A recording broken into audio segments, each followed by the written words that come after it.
The harmattan came early that year. It arrived quietly at first, with dry winds that carried red dust into blue skies that looked untouched by trouble. By morning, the village was already coated. Rooftops, tree roots, doorsteps. Each morning, Aduni rose early and swept the front of the house. She knew the sand would return by evening, but she swept anyway.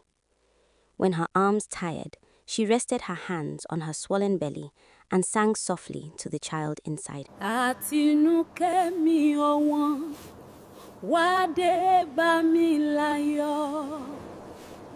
Inside the house, Bidemi prepared for work.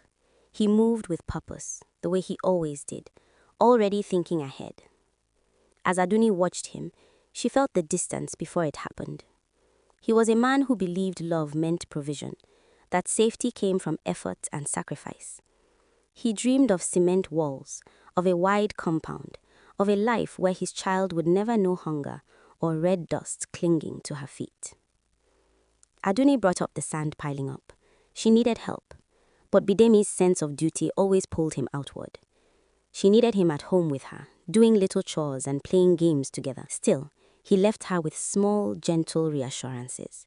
A kiss to her head and promise of returning with blue thread for the blanket she had started for Tinuke. Rain in harmattan was rare, but the cloudy sky was relentless. Then rain began to fall, light at first, then steady, turning the red sand into thick, clinging mud. Aduni sat by the window, working on Tinuke's blue blanket. Her hands moved, but her mind wandered. She imagined the life Tinuke would have. She imagined Bidemi teaching her child to walk, to laugh, to stand strong. She believed deeply that Tinuke would be lucky. The knock startled her. When she opened the door, Korede stood there, soaked from the rain. He was familiar, Bidemi's always helpful best friend. Aduni invited him inside. The house felt different with someone else in it. She set out a game of Ayo and invited him to play. They played to pass time. Then they talked, first about small things, then about larger ones. Stories of childhood, how Bidemi walked too much and how lonely she was. Aduni laughed without meaning to. It surprised her. It had been a long time since she had such company. As the rain deepened and the light faded, Bidemi's absence grew louder. She felt a loneliness she had tried not to name. He held her face. Aduni knew she should pull away when he leaned in for a kiss. She tried to, but something inside her hesitated. A part of her that had been quiet for too long shifted. Somewhere, a door she should have kept closed opened just enough. Later that night, when the rain had softened, Aduni awoke to a creaking sound with a tight feeling in her chest.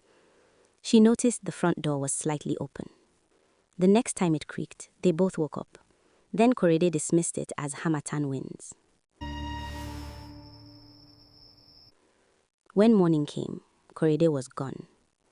There was no explanation, no goodbye, only silence and red sand scattered across the floor. Outside, Aduni noticed familiar flat footprints pressed into the muddy earth.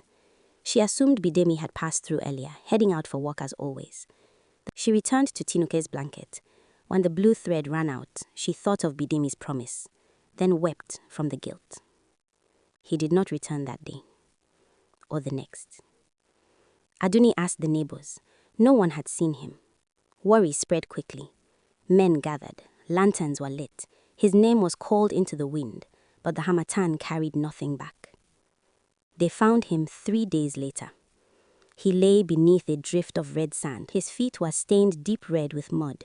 In his hand, he still held the blue wool thread. Some said it was an accident. Others said a snake bite.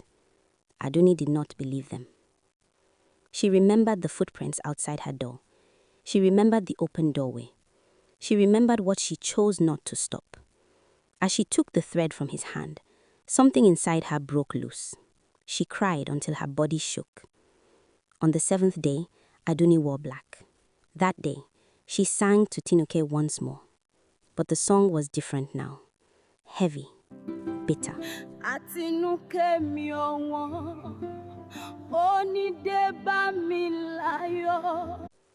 An accident did not kill Bidemi. Heartbreak did. and no one would ever know.